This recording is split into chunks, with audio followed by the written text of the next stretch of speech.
A poor teenage boy saves every penny for 2 weeks to buy a Christmas Eve dinner for his grandmother. But when he spots an elderly couple stranded in the snow with no money to pay for their meal, he gives up everything he has to help them, unaware that the couple are secretly billionaires testing his kindness. What happens next will turn his small act of generosity into a chain of events that transforms an entire town and proves that real wealth has nothing to do with money. Before we dive deeper into this story, let us know where you're watching from, and don't forget to subscribe for more heartwarming stories every day. Snow had been falling since before sunrise, soft and lazy at first, then heavier, faster, until the little town of Hollow Pine looked like someone had shaken a snow globe and forgotten to stop. The streets were quiet now. Christmas was 3 days away, but the only place still awake this early was the narrow diner at the corner of Maple and 3rd, its neon sign flickering faintly through the storm, Hollow Pine Diner. Inside, 18-year-old Eli Thompson was up to his elbows in dishwater, sleeves rolled past his thin arms, steam fogging the window in front of him. The clatter of plates and the hiss of the coffee machine filled the empty room like an orchestra of routine. He'd been working here since spring, 2 shifts on weekdays, 3 on weekends, $8 an hour, no tips. It wasn't much, but it kept the lights on in the small house he shared with his grandmother, Nana Ruth. Every time he plunged his hands into the hot water, he thought of the same thing. Christmas Eve dinner. He'd been saving for it for 2 whole weeks, every coin, every crumpled dollar bill tucked into a jar behind the flour tin at home. He didn't want gifts. He didn't want a tree. All he wanted was to buy one decent meal, a roasted chicken, a small pie, maybe even a bottle of sparkling cider, and have dinner with Nana like they used to before her health went bad. The diner smelled like burnt bacon and cheap coffee, but to Eli it smelled like survival. Big Frank, the cook, shuffled behind him, flipping pancakes with the same rhythm every morning. "You're in early again, kid," Frank grumbled. "Couldn't sleep," Eli said, scrubbing faster. "Your old lady okay?" Eli nodded. "She's fine, just tired lately." Frank didn't push. Everyone in Hollow Pine knew about Nana Ruth, the widow who used to bake pies for the church and teach Sunday school until her heart got weak and her joints started to lock. She still smiled every time she saw Eli off to work though. "You bring the sunshine with you, baby," she always said, even on mornings when she could barely get out of bed. By the time the first regulars stumbled in, truckers in flannel coats, mailmen shaking snow off their boots, Eli had already wiped the counters twice and reset the salt shakers. He liked things neat. It made him feel like maybe, in some small way, he was keeping chaos from winning. At 8 a.m., the door chimed, and a blast of icy wind swept through. Eli looked up and caught his reflection in the window, messy dark hair, tired eyes, and a half-smile that didn't quite reach. He looked older than he was. Life had a way of speeding up when you didn't have anyone else to lean on. After the breakfast rush, he clocked out and started the long walk home. The world outside was all white, snowbanks piled high against fences, Christmas lights glowing faintly under frost. He passed the church, its steeple half buried, and the little grocery store where he bought discounted bread on Mondays. 3 blocks down, he paused in front of the pawn shop. In the window sat a second-hand scarf, navy blue with silver threads woven through it. Price tag, $14.99. He stared at it for a long time. Nana would love that, he thought. But that was half the cost of dinner. He exhaled, fog clouding the glass, then turned away. When he reached home, his boots left wet prints on the wooden porch. The house looked smaller in winter, paint peeling, porch light dim, roof sagging under snow. Inside, the air smelled faintly of peppermint tea and the lemon balm Nana liked to keep by her chair. She was there, as always, wrapped in a blanket, the oxygen tube tracing a fragile line across her cheeks. "There's my handsome boy," she said, her voice soft but bright. "You look frozen. Sit down, baby. I warmed some soup." "It's okay, Grandma. I'll eat later." She squinted, the way she did when she knew he was lying. "You've been saying later for a week." "I'm fine," he said again, then forced a grin. "Besides, I've got plans, big ones." "Plans? For Christmas Eve?" He tried to sound casual, but his heart sped up. "I'm buying dinner this year." Nana's eyes softened, but there was worry behind the smile. "Oh Eli, you don't have to do that." "I want to. You deserve it." Baby, we have soup and we have each other. That's more than some folks got. I know, he said, but the idea of giving her one good meal burned inside him like a promise. That night, after she fell asleep, Eli sat by the window with a notepad and a calculator. He counted the crumpled bills again, $38 and some change, enough if he was careful. The world outside the window was pure white, street lamps haloed by falling snow. Somewhere in the distance, faint bells chimed from the church tower. He wrote at the top of the page, Christmas Eve dinner plan. Underneath, chicken tidge, $12, pie $9, scarf maybe, $15. He circled the last one, then drew a small heart beside it. Before bed, he looked in on Nana again. She was sleeping peacefully, her breathing shallow but steady. The room was lit only by the glow of the Christmas lights strung along the window, a string Eli had found in the attic and repaired bulb by bulb. He whispered, "Hang on, Grandma. Just a few more days." Outside, the snow fell harder, thick and relentless, coating the small town in silence. The world was cold, but inside that little house on Elm Street, a boy with rough hands and tired eyes was still believing that kindness, and maybe a little faith, could make miracles happen. By late evening, the storm had turned vicious. Wind howled through hollow pine like a living thing, rattling windows and piling snow against the diner door. Inside, the light was soft and golden, the kind of light that made even worn-out booths look almost inviting. Eli stood behind the counter wiping the same mug for the 5th time, not because it needed it, but because it kept his hands busy. His shift should have ended an hour ago, but the buses had stopped running, and walking home in that whiteout was asking to freeze. Only 3 customers remained, a pair of truckers arguing about football and Mrs. Callahan who came every Christmas Eve since her husband died. The radio in the corner played an old Bing Crosby song through a crackling speaker. Outside, the world was nothing but wind and snow. Eli glanced at the clock, 8:47 p.m. If the storm let up soon, he could still make it home before midnight. He had everything ready for tomorrow, the roasted chicken pre-ordered, the pie reserved, and the little blue scarf still waiting in the pawnshop window. Tomorrow was supposed to be perfect, a small quiet Christmas Eve with Nana Ruth. Then the door opened, and the bell chimed. A blast of icy air swept through the diner, scattering napkins and sending a shiver through the room. 2 figures stepped in from the storm, an elderly couple soaked through, snow clinging to their coats. The man was tall, thin, with sharp blue eyes, and a silver watch chain glinting at his vest. The woman beside him was shorter, her white hair pulled back in a bun, pearls peeking from under her scarf. They looked out of place here, like people who belonged in a country club, not a roadside diner. "Evening," Eli said automatically, reaching for menus. "You folks all right?" The woman smiled weakly. "We seem to have had some trouble with our car. We've been walking for miles. Just some coffee, please." Eli nodded, coming right up. They slid into booth 4, near the window, shivering as they peeled off their gloves. Snow dripped from their sleeves onto the red vinyl seat. Eli poured 2 steaming mugs and brought them over, sugars in the jar, creams on the table. "Thank you, son," the man said, his voice calm but precise, each word measured. He looked at Eli longer than necessary, like he was memorizing him. When Eli turned away, he caught Big Frank at the kitchen pass-through shaking his head. "Don't they look loaded?" Frank muttered. "Bet they've got a Benz out there, probably forgot to check the gas." "Maybe," Eli said. "Or maybe they just had a rough night," Frank grunted. "Rich folks don't have rough nights." 10 minutes passed. The couple sat in silence, whispering to each other. When the check came, the woman opened her purse, rifling through it once, then again, faster this time. A nervous tremor crept into her hands. "Henry," she whispered, "it's not here." The man checked his coat pockets, his expression tightening. "You must have dropped it.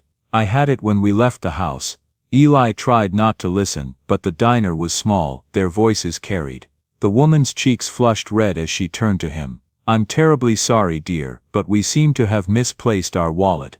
Could we perhaps..." Before she could finish, Big Frank lumbered out from the kitchen, wiping his hands on a towel. "Sorry folks, we can't do tabs, not tonight, manager's rule." The woman's face fell. "We understand." The man stood, straightening his soaked coat with quiet dignity. "Come, Margaret, we'll manage."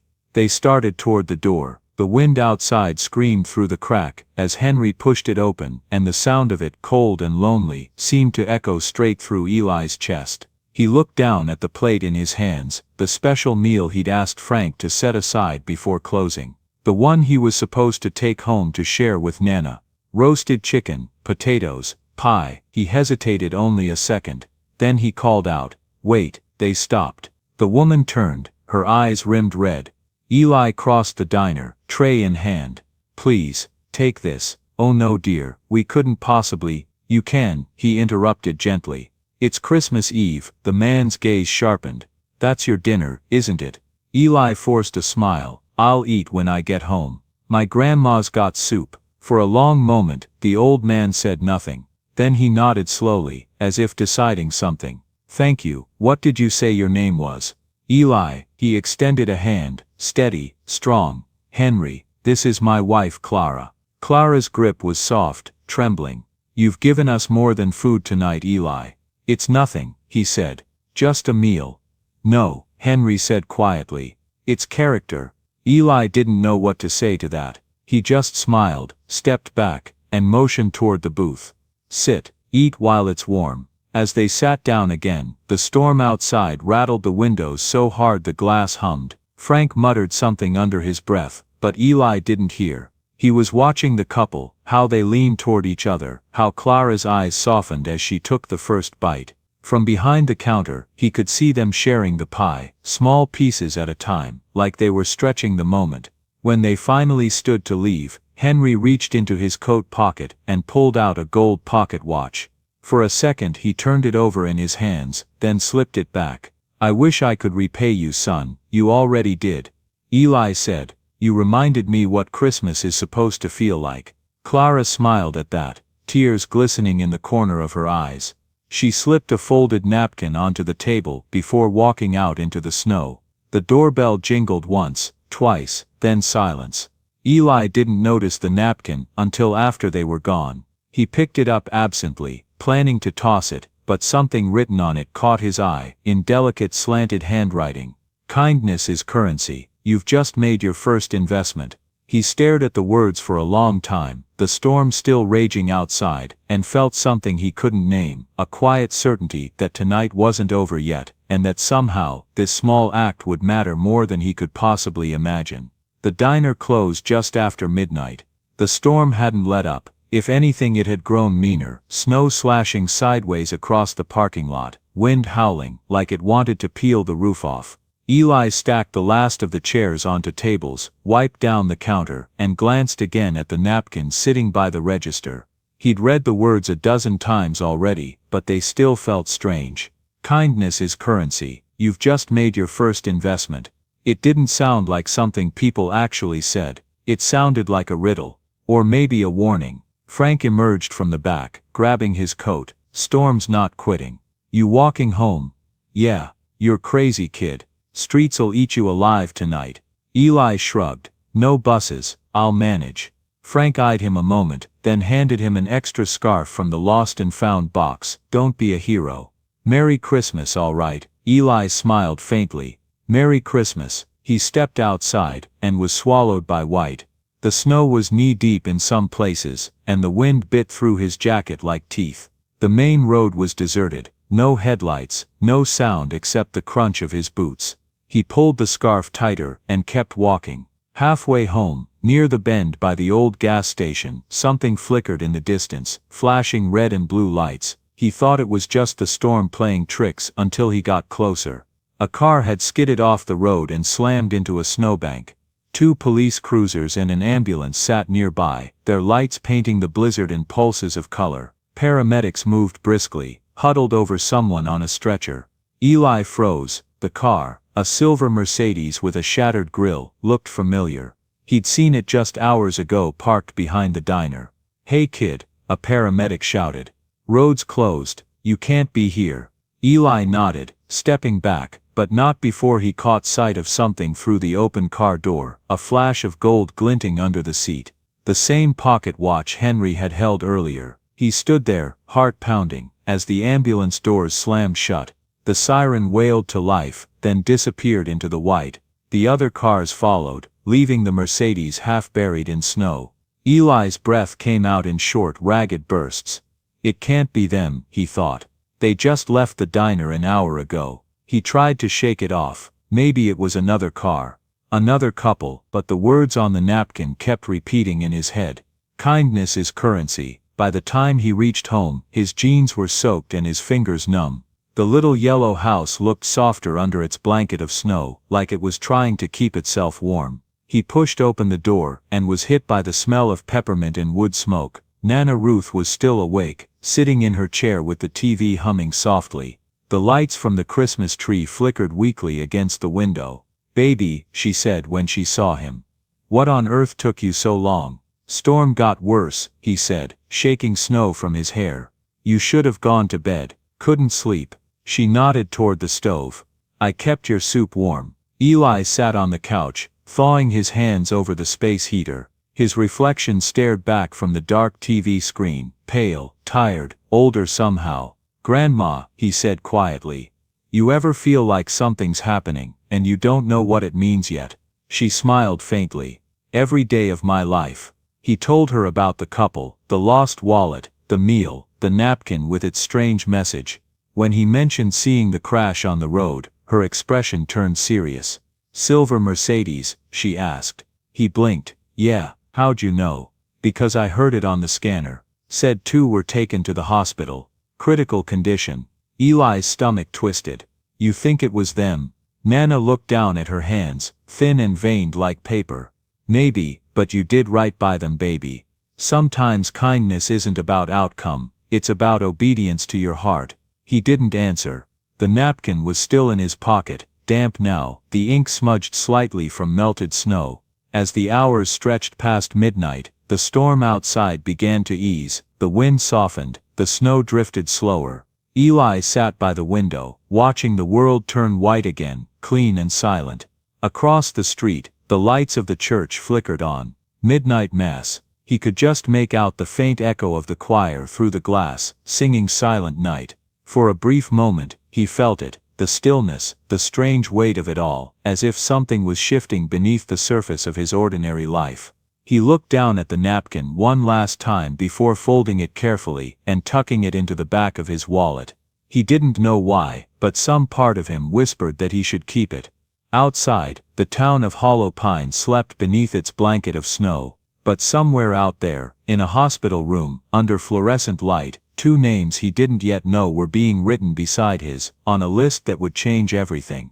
By morning, the storm had broken. The world outside Eli's window looked brand new, white rooftops glittering under a pale sun, snow piled on the porches like thick frosting. The air was so still, it almost didn't feel real, as if the whole town was holding its breath after surviving the night. Inside the little house on Elm Street, the heater hummed weakly. Nana Ruth was already awake, wrapped in her faded shawl, humming an old gospel tune as she poured oatmeal into 2 chipped bowls. "You see that sun, baby?" she said when Eli came out, his hair still damp from a quick shower. "After every storm, it always shows up like it's got something to prove." Eli smiled faintly. "Guess it passed the test." "So did you," she said, handing him his bowl. "You still thinking about that couple?" He nodded, sitting down at the kitchen table. "Can't get them out of my head. I keep wondering if they made it. Maybe they did, maybe they didn't. Either way, you did what you were supposed to. But what if," he hesitated, fingers tracing the rim of his bowl, "what if I gave everything for nothing?" Nana gave him that look, the one that could stop an argument before it began. "Kindness doesn't ask for return, Eli. It's not a loan, it's a seed." He didn't answer, but her words stuck, like they always did. By noon, he was back at Hollow Pine Diner. Frank had called asking if he could cover the lunch rush. Half the staff was snowed in. The diner was busier than usual, families warming up after church, kids in puffy coats, the smell of coffee and pancakes thick in the air. As Eli stacked dishes behind the counter, the door opened again. The bell jingled. This time, it wasn't customers, it was a man in a black coat, tall, neat, carrying a leather briefcase. He brushed snow from his shoulders, and looked around the diner, with sharp eyes that didn't seem to miss anything. "Can I help you, sir?" Eli asked. The man approached the counter, His shoes were polished, his voice clipped and precise. "I'm looking for Eli Thompson." "That's me." He studied Eli a moment, as though confirming something. "Good. My name's Mr. Reed. I represent the Whitfield Foundation." Eli frowned. "The what?" "The Whitfield Foundation," the man repeated. "Based in Boston. We handle philanthropy, education, community redevelopment. You've been recommended." Eli blinked. "By who?"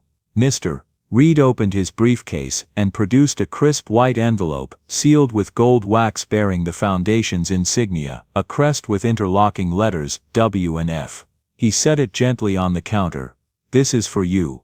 Frank poked his head out of the kitchen. "You in trouble, kid?" Eli shook his head slowly, taking the envelope. The wax glimmered under the diner light. "No sir, I don't think so." The man straightened his tie. "Mr. Whitfield requests your presence at Hollow Pine High School, noon tomorrow. Don't be late." Then he turned and left, the bell jingling softly behind him, leaving a silence thick enough to hear the hum of the coffee machine. Frank raised an eyebrow. "You get a letter from a foundation." Eli looked down at the envelope. "Apparently. What's it say?" "I don't know yet." He broke the seal carefully. Inside was a single card, heavy and expensive, engraved in gold. "Dear Mr. Thompson, we cordially invite you to a private meeting regarding an educational and community opportunity of significant value. Please come prepared for a conversation that could change your future. E.W. Henry Whitfield." Eli's stomach dropped. He remembered the sharp blue eyes, the voice calm as winter air, the napkin with its strange message. Kindness is currency. Frank leaned over the counter. "Well, what's it say?" Eli folded the card and slipped it back into the envelope. "It says, I've got a meeting tomorrow." "With who?" Eli's eyes lingered on the golden initials embossed at the bottom. "I think I already met them." That night he couldn't sleep. The words on the invitation glowed in his mind like they were written in light. A conversation that could change your future. At one point he got up, went to his closet, and pulled down the small jar of money he'd been saving for Christmas dinner. He set it on the table and stared at it. He'd planned to spend it on roasted chicken, pie, and maybe the scarf for Nana. But now, somehow, that all felt small, like it belonged to a different version of his life. Nana came out, wrapped in her robe, her gray hair undone. "You're pacing holes in the floor, baby." "I got a letter today," he said quietly. "From the people whose car crashed." Her eyes softened. "You think it's good news or bad?" "I don't know." She reached out, took his hand, then treat it like good until proven otherwise. He laughed under his breath. "You always say stuff like that."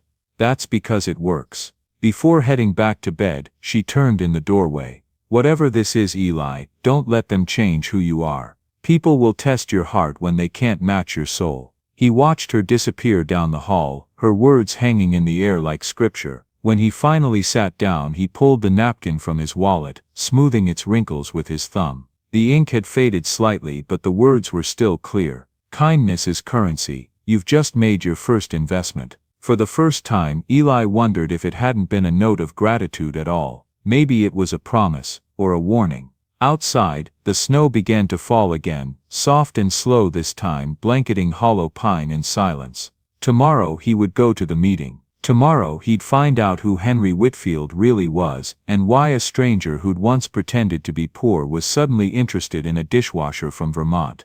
The next day arrived wrapped in gray clouds and quiet anticipation. Snow still covered the sidewalks in thick, uneven slabs, and the air held that sharp metallic chill that always followed a storm. Eli stood outside Hollow Pine High School, his hands shoved deep in his coat pockets, staring up at the building that suddenly looked different, like it knew something he didn't. He hadn't slept much. The gold-lettered invitation was still folded neatly in his jacket pocket, the weight of it somehow heavier than paper should be. Inside, the school hallways were silent, except for the faint echo of his boots on tile. The Christmas decorations, the paper snowflakes taped to lockers, the wilted garlands around the office windows, looked tired, like the season itself had run out of energy.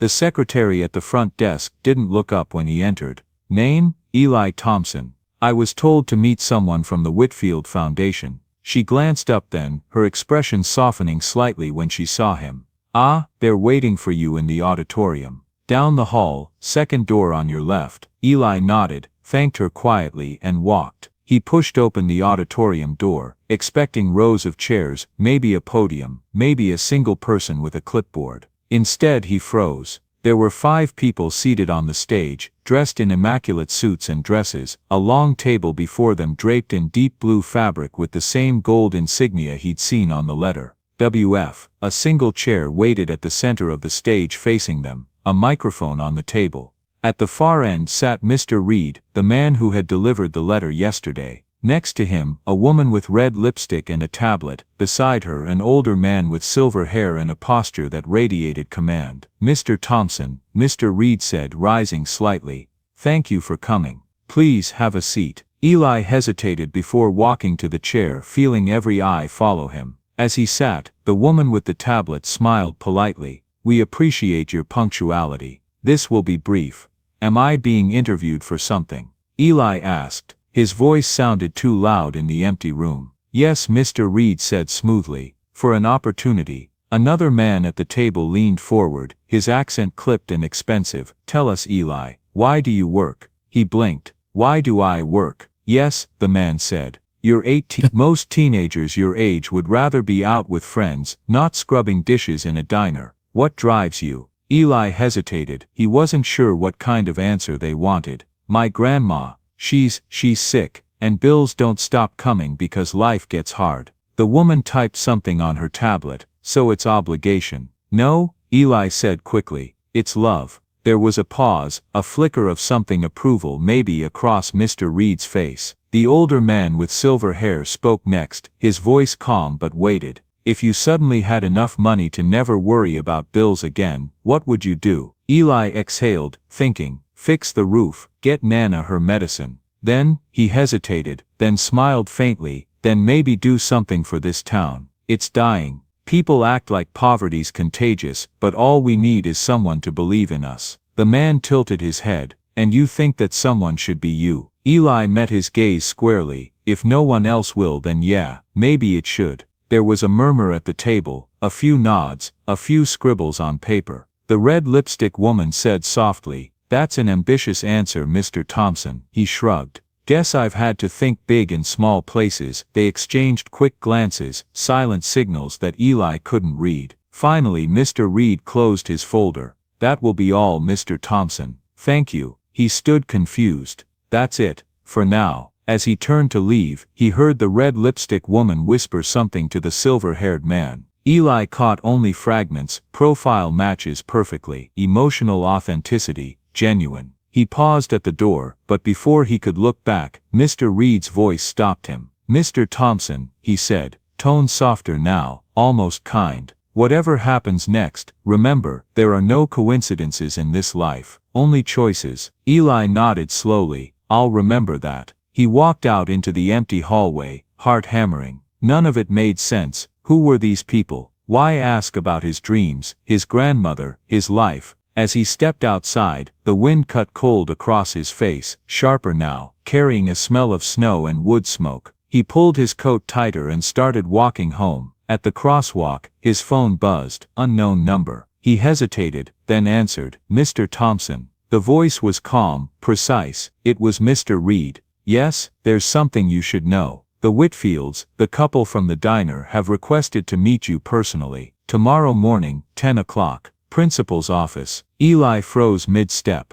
"They're alive?" "Very much so," Reed said. "And very interested in you." The line clicked dead. Eli stood there in the middle of Main Street, phone still to his ear, the cold seeping through his gloves. People passed him carrying shopping bags, laughing, their breath visible in the winter air. But all he could think about were those blue eyes across a diner booth, the words on a napkin written in neat cursive, and the faint feeling that his entire life had just taken a turn he couldn't yet see. He reached into his pocket, pulled out the napkin again, and stared at it under the pale December sun. Kindness is currency. You've just made your first investment. For the first time, Eli wondered how big that investment really was, and what exactly it was about to cost him. The next morning broke clear and bitterly cold. The snow that had blanketed Hollow Pine all week now sparkled under a bright sun, but the air outside bit through coats and gloves like glass. Eli walked the 3 blocks to Hollow Pine High,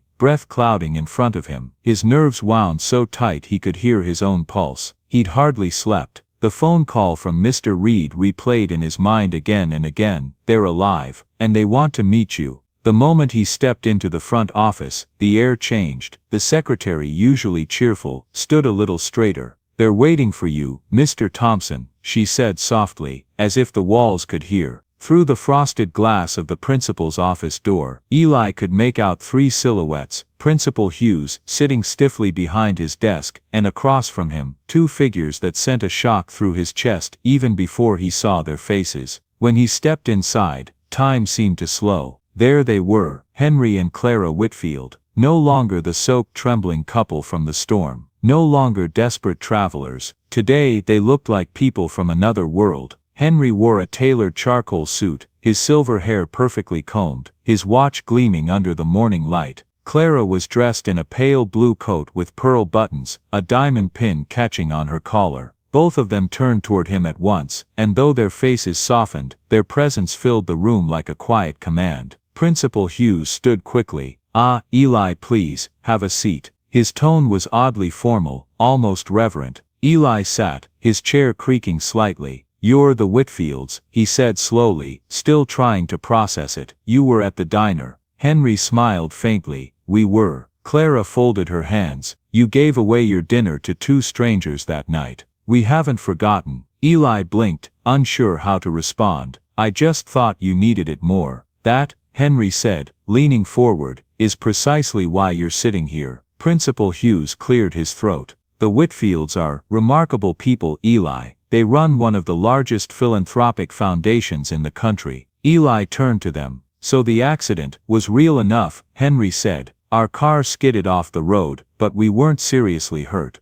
We had paramedics check us out and left the hospital by dawn. We've been meaning to see you since." He exchanged a look with Clara before continuing. "That night was part of an annual initiative we call the Christmas Test, a way of finding people whose character outshines circumstance." Eli's heartbeat stumbled. "A test?" Clara nodded gently. "We've spent the last 3 days in Hollow Pine, observing, asking questions, learning about the people who make this town what it is. Your name came up more than any other." He frowned. "People were talking about me, constantly," Henry said. "The boy who tutors after school, helps his elderly neighbors, works 2 jobs, and still finds time to smile. The one who gave his last meal to strangers." Eli looked down, embarrassed. "That doesn't make me special." "No," Henry said, "but what you did when no one was watching does." Clara reached for her briefcase and placed it on the desk. From inside, she pulled a leather portfolio, the same one she'd clutched that night in the diner. She opened it carefully, and slid a single document across the desk. Eli hesitated before reading.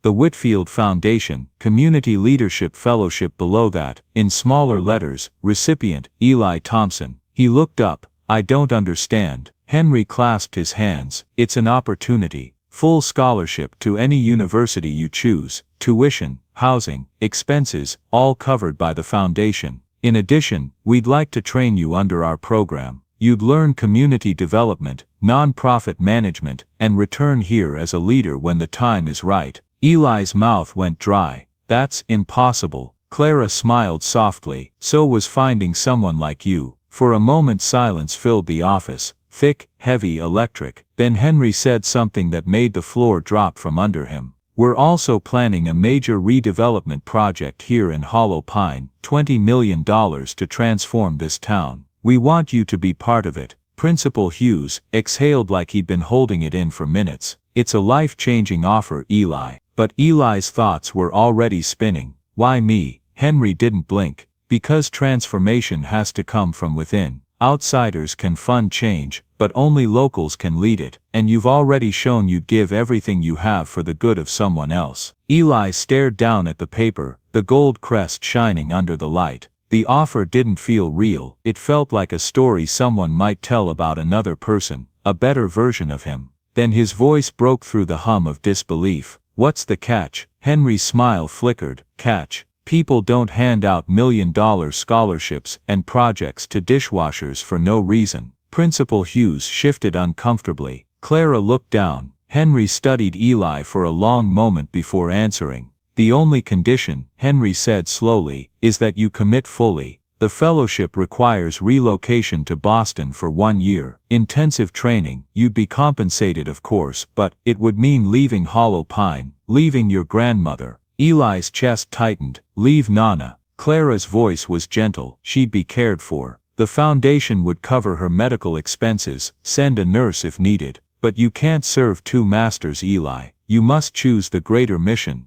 Eli leaned back, words tumbling out before he could stop them. You mean choose between helping my town and helping the one person who kept me alive long enough to get here? Henry's eyes didn't waver. Sometimes leadership demands sacrifice. Great change never comes free. Principal Hughes spoke softly. Eli, I know this is a lot, but these people are offering you a future few could dream of. Eli stood abruptly, the document trembling slightly in his hands. A test, he muttered. That's what this still is, isn't it? You're testing how much I'll give up. Henry didn't deny it. Every choice reveals who we are. For a long moment, nobody spoke. The hum of the radiator filled the room, the faint creak of wood under Eli's shifting weight. Finally Clara stood, her tone almost maternal. Think on it, dear. You don't have to decide now. But know this, what you did that night showed extraordinary character. What you decide next will show destiny. Henry nodded once, formal again. Mr. Reed will contact you tomorrow. We'll need your answer by then. Eli didn't shake hands. He simply nodded,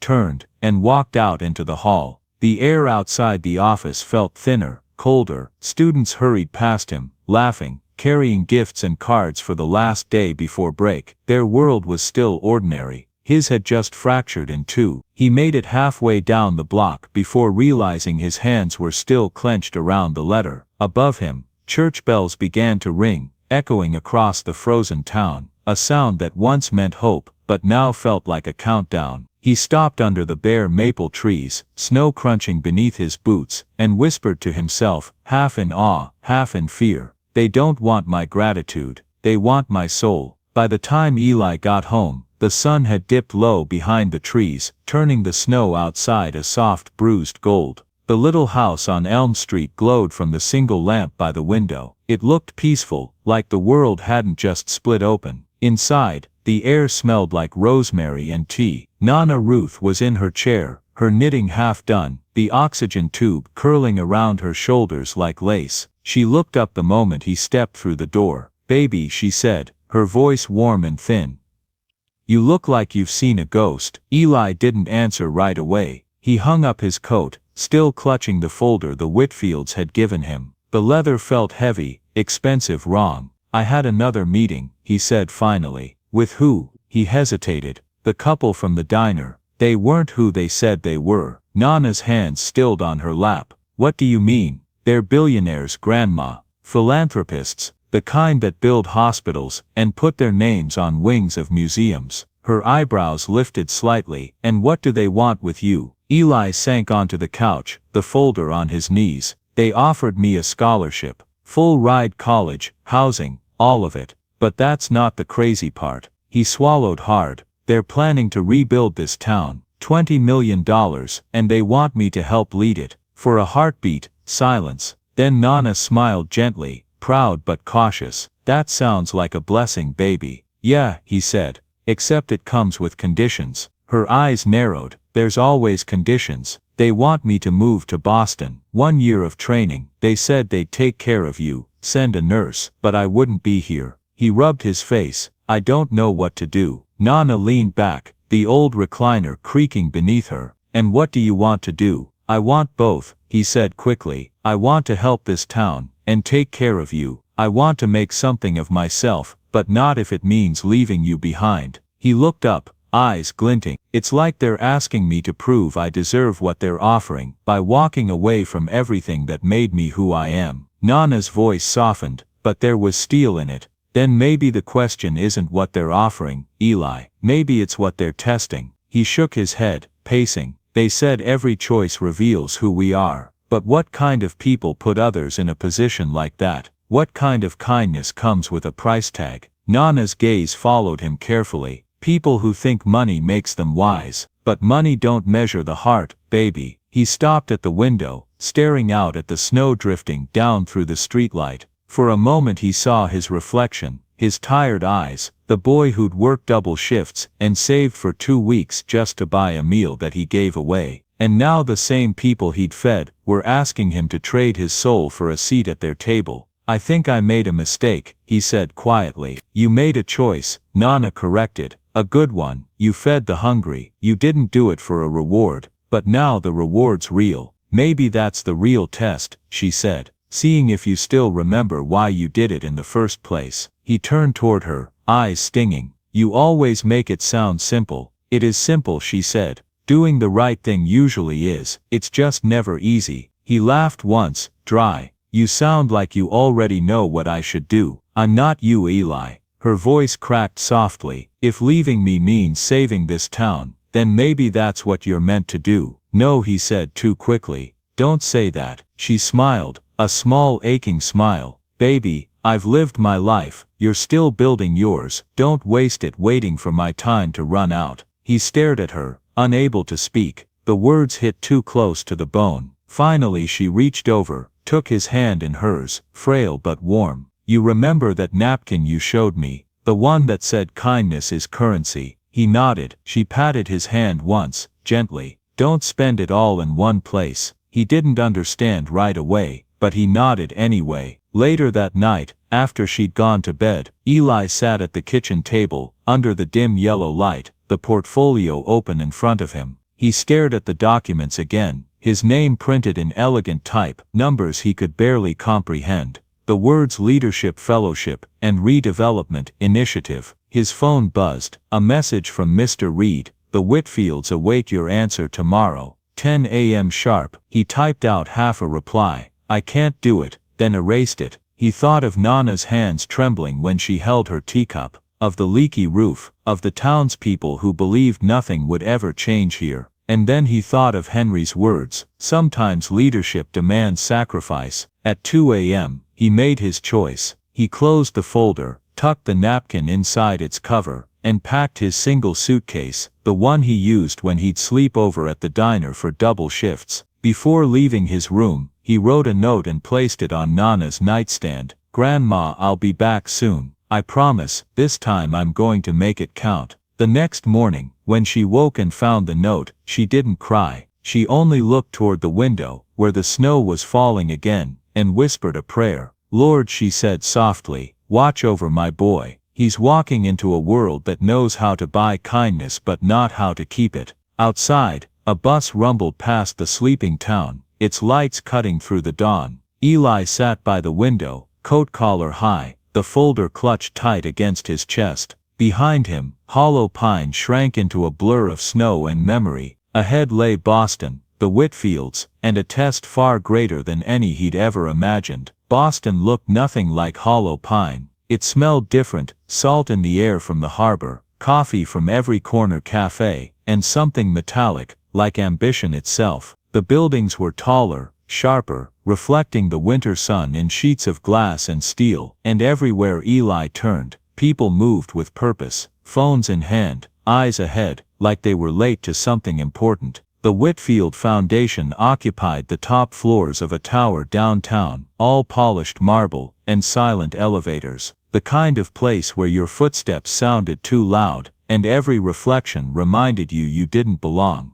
Eli arrived early on his first day, dressed in the only suit they'd given him, a perfect fit, except for how it made him feel. The receptionist smiled politely, but didn't make eye contact. "Mr. Thompson," she said, pressing a button on her headset. "He's here." Moments later, Mr. Reed appeared, just as precise as always, his tie perfectly centered. "Welcome to Boston, Eli. Follow me." He led him down a long hallway, lined with photographs, black and white portraits of community centers, schools, hospitals, each captioned with the same words, "The Whitfield Foundation, building character through compassion." They stopped in front of a glass door etched with Henry Whitfield's name. Reed opened it, and gestured inside. Henry stood at the window, looking out over the city. "Good morning, son," he said without turning. "Quite a view, isn't it?" Eli nodded. "It's something." Henry finally faced him, that familiar calm in his voice.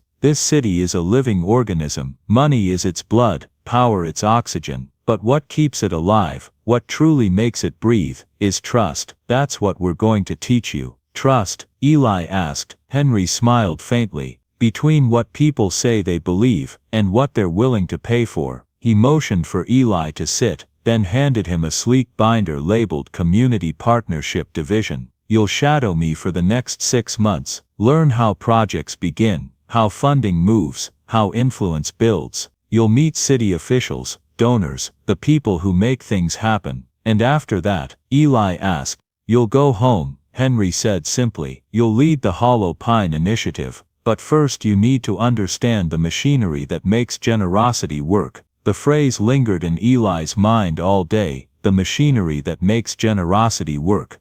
The next few weeks blurred together in a rhythm of meetings and spreadsheets. Eli learned how to read grant proposals, analyze budgets, sit through presentations about strategic impact and community ROI. He met people who spoke about kindness the way bankers spoke about profit. He was good at it, too good. Henry noticed. You've got instinct, he said one afternoon after a board meeting, the kind of sincerity money can't buy. Eli smiled awkwardly. Guess sincerity's all I've got. Henry's gaze lingered. Hold on to it, just don't let it blind you. By February the snow in Boston had turned gray and hard at the edges. Eli had grown accustomed to the hum of the office, the quiet competition that lived beneath the politeness. He worked late, skipped meals, memorized numbers. At night, in his small foundation-funded apartment, he'd call Nana. How's the city treating you, baby? She'd ask, her voice soft with static. It's big, he'd say, loud, but I'm learning. You eatin'? He'd laugh, trying to. Then she'd tell him about Hollow Pine, the church bake sale, the power outage that lasted half a night, the neighbor who shoveled their walkway before dawn. Every detail made his chest ache a little. Sometimes she'd ask, you still the same boy who gave his dinner to strangers? And he'd answer, I hope so. But some nights when he hung up he wasn't so sure. It started small. Eli was reviewing a project proposal, renovating an old community library on the south side of Boston. The numbers didn't add up. He noticed the construction bid came from a company listed under a subsidiary owned by the foundation itself. He brought it to Mr. Reed. That's intentional, Reed said flatly. Keeps things efficient. But we're paying ourselves, Eli said. Isn't that wrong? Reed adjusted his glasses. No, it's how we maintain oversight. Welcome to real-world altruism. Later that week he overheard 2 senior managers joking by the coffee machine about the Christmas kid, their nickname for him. Every year Whitfield finds one, one said. Guilt with a pulse. Eli walked past without a word, but the laughter burned in his ears. March came, and with it more travel. Henry took him to meetings with donors and city planners. Eli watched as men in expensive suits shook hands over what they called impact zones. It all sounded noble, until you realized they were talking about which neighborhoods would be profitable to save. One evening after a long meeting, Henry invited Eli for a drink at the rooftop lounge. The city glowed beneath them, skyscrapers rising like candles in a field of snow. You're quiet tonight, Henry said, sipping his whiskey. I'm just trying to understand, Eli replied. I thought philanthropy was about helping people. It is, Henry said smoothly. But helping people requires power, and power requires strategy. Eli frowned. Strategy shouldn't mean manipulation, Henry chuckled. Naivete is a privilege, son. Most people in your position would sell their souls for what you've been given. Maybe that's the problem, Eli said quietly. For a moment Henry's blue eyes sharpened. Be careful, Eli. The world doesn't reward purity, it rewards results. By April, Eli had learned too much to unsee it. The Whitfield Foundation's projects weren't all lies, some truly helped communities, but every act of charity came with a footnote. Land deals, tax breaks, ownership stakes in the redeveloped zones. They disguised control as compassion, branding themselves as saviors while buying influence piece by piece. And now, Eli's own town was next. He found the internal proposal one night while working late. Hollow Pine Redevelopment Initiative, projected ROI, 14.6% over 5 years. ROI, return on investment. He read deeper. The plan included the demolition of 3 residential blocks including Elm Street, his home, Nana's house. Eli felt the blood drain from his face. He stormed into Henry's office the next morning, the file clutched tight in his hand. "You're bulldozing my neighborhood," he said, voice shaking. "That's not charity, that's theft." Henry didn't look surprised. Progress always costs something, not people's homes. Henry sighed, setting down his pen. "Eli, you misunderstand. Those lots are practically condemned. We'll rebuild better homes, better infrastructure, modern, efficient, sustainable. Your grandmother will be relocated, comfortably." Eli slammed the folder onto the desk. "She doesn't need comfort, she needs her home. She needs dignity." Henry's voice hardened. "And what about the hundreds of others who will benefit from this?" "You think small, Eli. That's your weakness." "Small," Eli shot back. "I think human. You think profitable." For the first time Henry's composure cracked. "Don't lecture me about morality. You'd still be washing dishes if we hadn't found you. And you'd still be pretending to care about people if I hadn't seen through you," Eli said. A long, dangerous silence stretched between them. Then Henry smiled. But it wasn't kind. "Careful, son. The world doesn't owe you a damn thing. Everything you have we gave you. Remember that." Eli stared at him. "No, you tested me. You never gave. I earned this. Every single bit." He turned and walked out before Henry could answer. That night, Eli sat in his apartment, staring at the city lights outside his window. His hands shook as he called home. Nana picked up after 3 rings. "Baby, that you?" He swallowed. "Yeah, Grandma, it's me. You sound tired." "I am." She could always hear what he didn't say. "You found something you don't like, didn't you?" He exhaled. "They're not what they seem. None of it is." "Then what are you gonna do about it?" "I don't know." "Yes you do." Her voice was calm, steady. "You always know. You just forget to trust yourself." He pressed the phone to his forehead,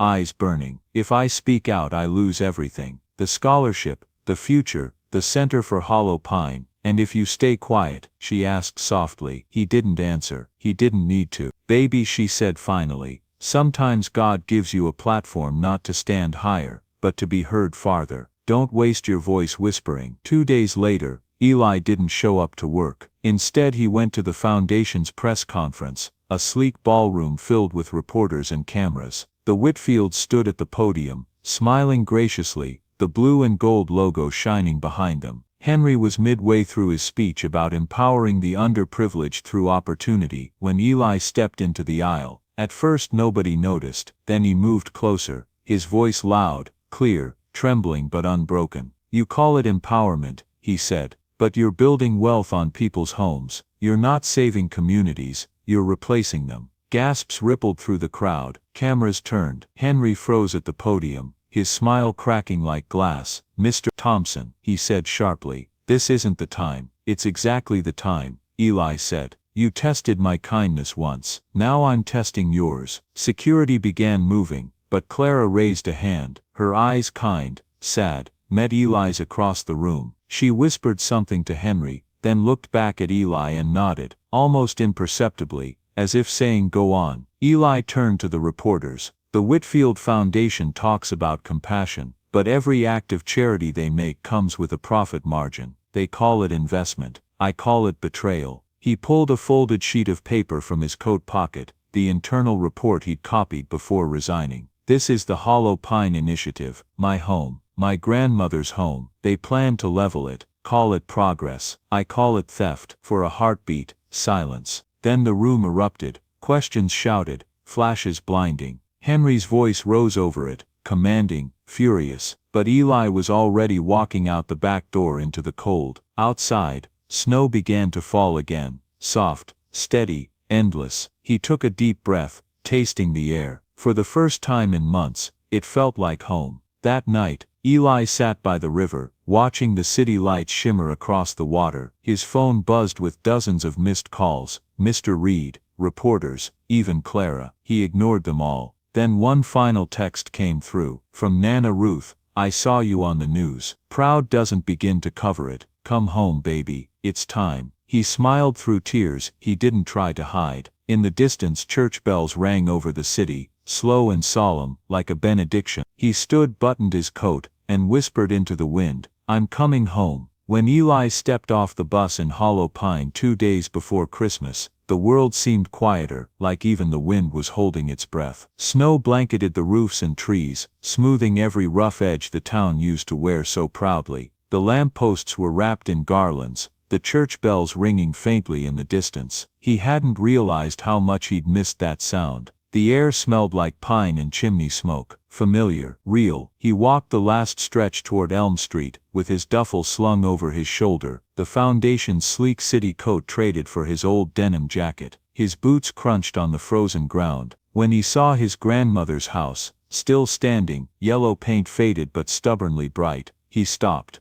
The porch light was on, and in the window he could see her, Nana Ruth. She was sitting in her chair, knitting the same scarf she'd been working on when he left. A small radio hummed beside her, playing Christmas hymns older than both of them. When she looked up and saw him through the glass, she froze. Then she smiled, slow, wide, luminous. Eli barely made it through the door before she was up and holding him, her thin arms surprisingly strong. "You came home," she whispered. "I told you I would." She leaned back, studying his face. "You look older, feels like I aged 10 years in 6 months. That's how truth works," she said softly. "Burns you down to who you really are." He laughed, but there was a weight in his chest that laughter couldn't shake. "I think I just started a war, Grandma." "I know," she said simply. "I watched it." Of course she had. The clip had been all over the news. Foundation whistleblower accuses Whitfields of exploitation. The video showed him standing in the ballroom,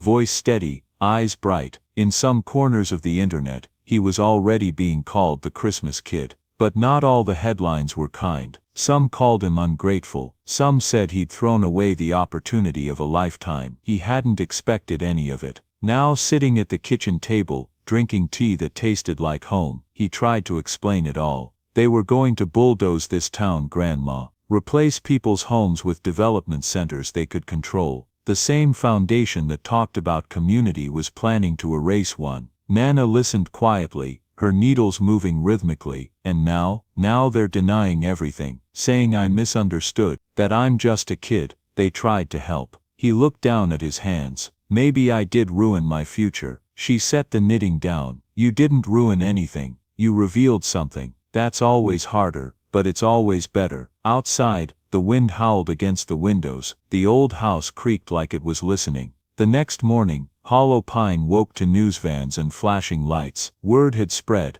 Local boy exposes billionaires. The town's diner buzzed with speculation. "Kid's a hero," some said. "Kid's a fool," others muttered. But no one could ignore what was happening. Henry and Clara Whitfield had gone silent. Their PR team issued careful statements, but the damage was already done. Investigations were opening, journalists were digging, donors were calling for transparency. And in Hollow Pine, something unexpected began to happen. Neighbors stopped waiting for rescue. Big Mike from the hardware store started fixing roofs for free, saying, "If they won't build for us, we'll build for each other." Mrs. Patterson reopened the shuttered library, teaching reading classes in the evenings. Teenagers who'd once hung around the empty lots started cleaning them up, painting benches, setting up Christmas lights, strung from lamppost to lamppost. By Christmas Eve, the town glowed, not from wealth or charity, but from its own stubborn light. That night the diner was full. People came not just for food, but for warmth, conversation, connection. The bell above the door jingled constantly. Eli stood behind the counter, refilling mugs, taking plates, moving like he'd never left. It felt right, hands busy, heart steady. "Didn't think I'd see you back here," Big Mike said, clapping him on the shoulder. "Didn't think I'd be back," Eli admitted. Mike grinned. "Town's been better since you stirred things up. You know that, right?" Eli smiled faintly. "Maybe people just needed a reason." Mike leaned closer. "Maybe people needed someone who reminded them who they were." Before Eli could answer, the door opened again. The bell chimed softly, and every sound in the diner seemed to fade. Two figures stepped inside. Henry and Clara Whitfield, not in suits this time. No press, no cameras, just coats, scarves, and eyes that looked older than he remembered. The room went still. Henry removed his hat, scanning the space, until his gaze landed on Eli. Then he walked forward slowly, deliberately, the way a man does when he's carrying something heavy that can't be seen. "Mr. Thompson," he said when he reached the counter. His voice was quieter now, the authority gone. May we sit? Eli nodded once. Booth by the window. They sat. He followed, coffee pot in hand. You shouldn't be here, he said quietly. Probably not, Henry admitted, but some things shouldn't be said through lawyers. He poured them both coffee, the smell rising between them like peace smoke. Clara was the first to speak. We deserved what you did, she said softly, but not because we were villains, because we forgot why we started. Eli frowned. Henry stared into his cup. When we began the foundation, it was about people, then it became about numbers. Somewhere along the way, I started mistaking control for care. Clara added, you reminded us of that. Publicly, yes, but sometimes shame is just truth catching up. Eli leaned back. Then why try to destroy me in the press? Henry looked pained. Reflex. When you've lived too long in power, you forget how to lose gracefully. Silence stretched between them. Outside, the snow began to fall again, slow and steady. Finally Henry reached into his coat pocket and placed a folded paper on the table. It was a letter, foundation letterhead, signed and stamped. Eli hesitated before opening it. Effective immediately, the Whitfield Foundation is transferring ownership and full operational authority of the Hollow Pine Redevelopment Project to the Hollow Pine Community Trust, under the leadership of Eli Thompson and appointed local board members. His throat tightened. What is this? Our atonement, Henry said. You were right. The town should belong to its people, not us. Eli's hands shook slightly. You're giving it up, giving it back, Clara corrected gently. We'll still fund it, but you'll decide how it's built, who it helps, how it grows. No cameras, no control, just trust. Eli stared at them, searching for deception, but saw none. Only exhaustion. Why? He asked finally. Henry's eyes softened. The same blue that had once looked through him like glass, now looked almost human. Because I realized something after that night in the diner. We weren't testing you, we were being tested by you. He smiled faintly, almost self-mocking. And we failed. Clara reached across the table, resting a gloved hand on his. Don't let our mistakes make you bitter. This world needs people who believe goodness can still win. The bell above the door jingled again. Someone shouted from across the diner. Snow's picking up. Eli, you closing early? Eli glanced outside. The flakes were thickening, drifting like confetti, through the yellow glow of the streetlight. He turned back to them. You staying in town tonight? Henry shook his head. We'll be leaving in the morning, but we'd like to make one stop first. Where? Henry's expression softened. To meet your grandmother. The walk back to Elm Street was quiet. Snow muffled every sound but their footsteps. When they reached the porch, Nana was already waiting by the door, shawl wrapped tight,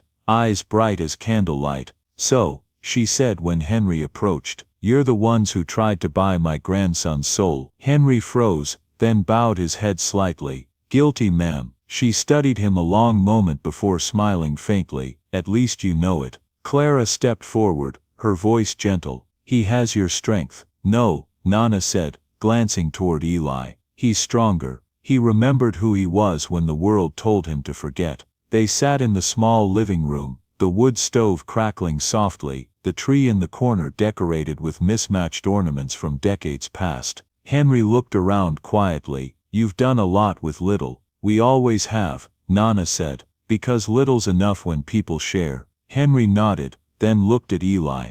You've built something I couldn't, a community that believes in itself. Eli looked down, embarrassed. It's not me, it's them. They're the ones rebuilding. That's what leadership looks like, Henry said. He rose, walked to the window, staring out at the falling snow. You were right about us, about everything, but you were wrong about one thing. Eli frowned. What's that? Henry turned, smiling faintly. You thought we were testing you. Truth is you were the test, and we're the ones still learning. Clara stood beside him, slipping an envelope into Eli's hand. For the new community center, she said. It's not charity, it's investment, in people who deserve to be trusted. Eli opened it after they left. Inside was a check made out to Hollow Pine Community Trust for $10 million. He laughed, shaking his head. You can't teach billionaires subtlety. Nana smiled from her chair. Maybe that's God's way of making sure you can't say no. Christmas morning came wrapped in quiet magic. The town gathered in the square under the biggest tree Hollow Pine had ever seen. The diner had donated hot chocolate. Kids ran through the snow, their laughter echoing off brick walls that hadn't felt joy in years. Eli stood at the front with Big Mike, Mrs. Patterson, and a handful of neighbors, now officially the new board of the Hollow Pine Community Trust. The banner above them read, "Building Home Together." Reporters came, of course, but this time, the story wasn't about scandal, it was about resurrection. When the cameras turned to Eli, he didn't give a speech, he just told the truth. 6 months ago, I thought kindness was a small thing, something you gave away in quiet moments when no one noticed. But I learned that kindness, when shared, becomes a force. It doesn't just change people, it rebuilds places. He paused, his breath clouding in the air. This town taught me that home isn't walls or streets or money, it's people who show up when everything falls apart. It's what we choose to build together. Applause spread slowly, then all at once, snow began to fall again, soft, light, endless. That evening, Eli and Nana walked home arm in arm. The town glowed behind them, laughter spilling into the night. As they reached their porch, Nana looked up at the sky. "You think those rich folks ever stop testing people?" Eli smiled. "Maybe they will, or maybe that's the point." "What point?" He looked at her, eyes glinting. "That life keeps testing us, until we prove what we already know." They stepped inside, the warmth wrapping around them like memory. On the table sat the napkin, the one from that night months ago. The ink had faded, but the words still shone under the lamplight. "Kindness is currency. You've just made your first investment." Eli picked it up, smiled and whispered, "Guess it's still paying dividends." Outside, Hollow Pine slept under its blanket of snow. The wind hummed through the pines like a hymn. Somewhere church bells rang midnight. And inside a small yellow house on Elm Street, the boy who once gave away his only meal sat beside the woman who taught him how to love, watching the light of their town flicker through the frost. Proof that sometimes the smallest act of kindness really can change the world. Join us to share meaningful stories by hitting the like and subscribe buttons. Don't forget to turn on the notification bell to start your day with profound lessons and heartfelt empathy.